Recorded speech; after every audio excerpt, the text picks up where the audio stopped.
Rohmat. Kenapa nggak lu temuin aja dia? Dia nyariin lu tuh.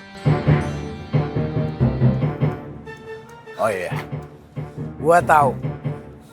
Lu takut kan kalau dia juga jadi incaran anak buah Li? Hah? Drong, kita udah sepakat. Gua akan bantu lu balik lagi ke Makmur. Asalkan lu jangan ganggu orang-orang gua. Eki, Rere, satu lagi siapa? Kenapa lu diem? Habibah? Hah?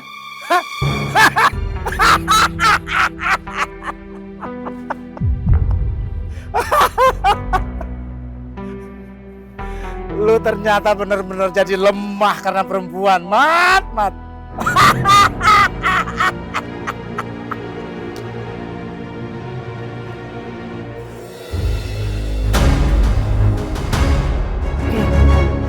Jadi kapan lu mau bawa gua ke Makmur?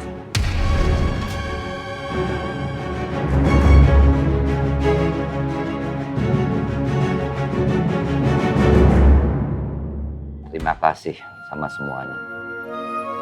Warga Pasar Genjing yang udah perhatian sama gue. Sambil bawa pesan-pesan, sambil bawa masukan buat gue. Dan aku yakin, husnuzon gue, lu orang datang kemari dalam rangka memberikan peringatan, dalam rangka mengingatkan gue, karena pun gue juga manusia yang bisa punya salah, yang salahnya juga belum tentu kecil. Masing-masing kita punya masa lalu yang belum tentu dikatakan baik. Masing-masing kita punya sejarah kehidupan di masa lalu yang akhirnya berefek atau berdampak kepada masa kita yang sekarang. Ya mungkin sebagian dari lu orang ada yang tahu gua kayak gimana dulu. Dan makasih teman-teman yang ada di pasar ini, para pedagang yang ada di Pasar Genjing, bagi yang sudah mengetahui keburukan-keburukan gua makasih. Lu nggak umbar aib itu. Lu nggak umbar keburukan itu. Makasih udah menerjemahkan apa yang diinginkan oleh Rasul. Man satara akhahul muslima fid dunya. Barang siapa yang menutup aib saudara muslimnya di dunia, satarahullahu yaumal qiyamah. Allah akan tutup aibnya di hari kiamat. Dan ini menyadarkan buat kita semua bahwasanya sekalipun orang melihat dan menyangka kita orang baik dan telah baik, bukan itu maksudnya. Yang dimaksud adalah begitu luar biasanya Allah nutupin semua aib kita. Yang hebat bukan kita.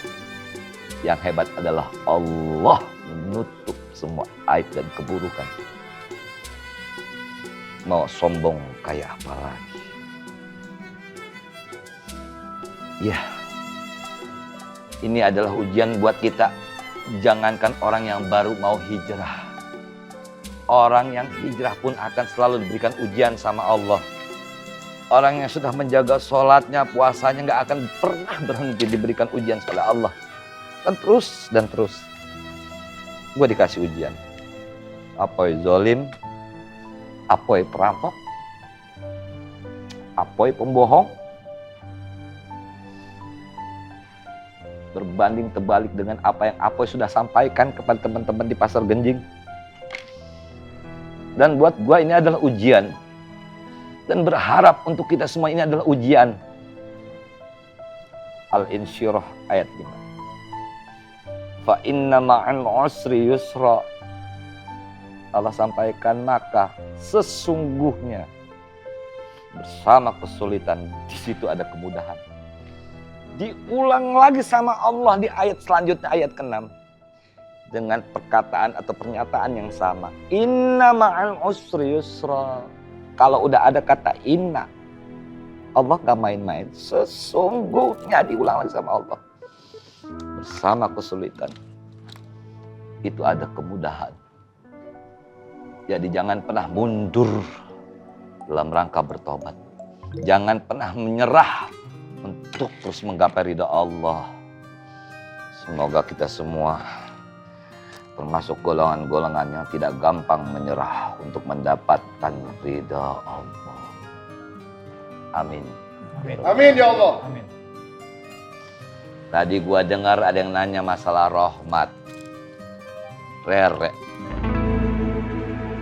Gombe, Acu. Mereka juga sama seperti kita. Mereka juga haus dengan kebaikan. Seburuk-buruk dan sejahat-jahatnya penjahat, hati mereka tetap bisa membedakan mana yang berwarna hitam dan mana yang berwarna putih. Karena itu fitrah.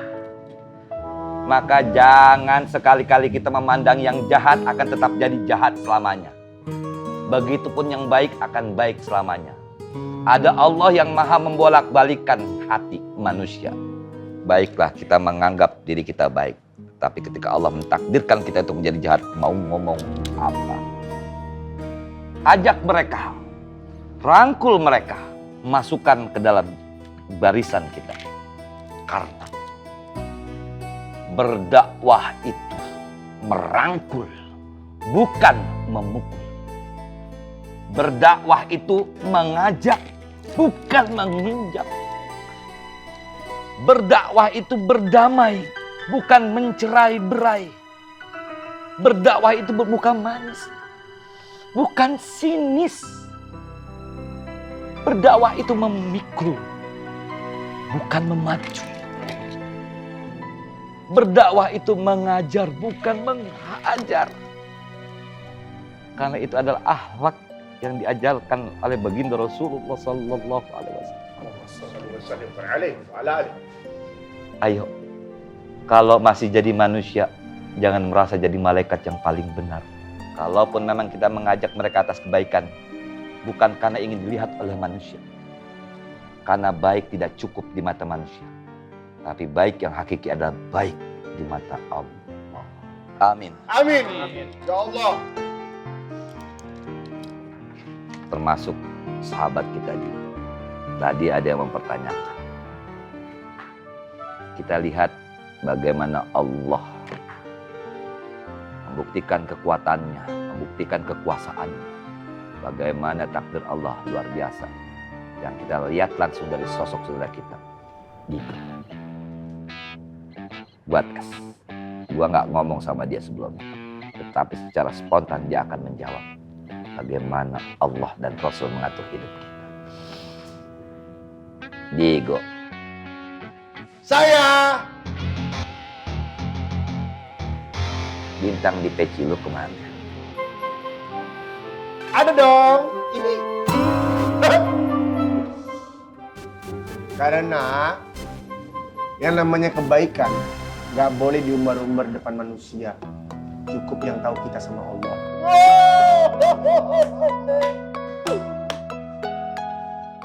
Lu dengar sendiri kan? Diego aja yang qadarullah luar biasa. Yang begini tahu kita ini adalah milik Allah. Allah. Ini peci yang gue pakai. Rambut yang gue punya. Kepala yang gue punya. Mata yang gue punya. Hidung yang gue punya. Muka gue. Tangan gue. Badan gue. Semua yang gue pakai itu adalah milik Allah. Oke. Semuanya on the sky. On the break. Semuanya on the sky. On the break. Ada yang mau nanya lagi atau menyampaikan pesan?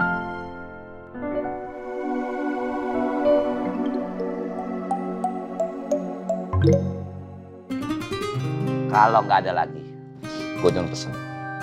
Jangan takut ada teror atau apapun yang akan menghampiri kita. Hadang siapapun yang ingin merusak iman kita sama Allah dengan cara terbaik yang bisa kita lakukan. Pesan selanjutnya, kalau ada yang coba-coba lagi kayak begitu, entah akhirnya ketemu siapa pelakunya ini, kabarin ke gue. Jangan khawatir, nggak bakal gue bunuh. Tapi apa Tom? Kenapa lu nanya gue? Kan lu juga tahu gue nih orangnya lemah lembut. Baik, nggak mungkin gue pakai kekerasan. Coba tanya Opik. Dia pengen Pik. Akang lebih tahu kayaknya. Iya, nanti kita musyawarahkan baik-baik aja. Kita ajarin yang baik-baik aja. Iya, tadi Pak Ang juga sebelum kemarin udah WhatsApp gua. Katanya kalau ketemu nih orang yang neror, kagak bakal digulung. Tapi bakal lipet-lipet kecil kayak origami, dijadiin burung-burungan. Kalau udah jadi burung dicak tuh, kagak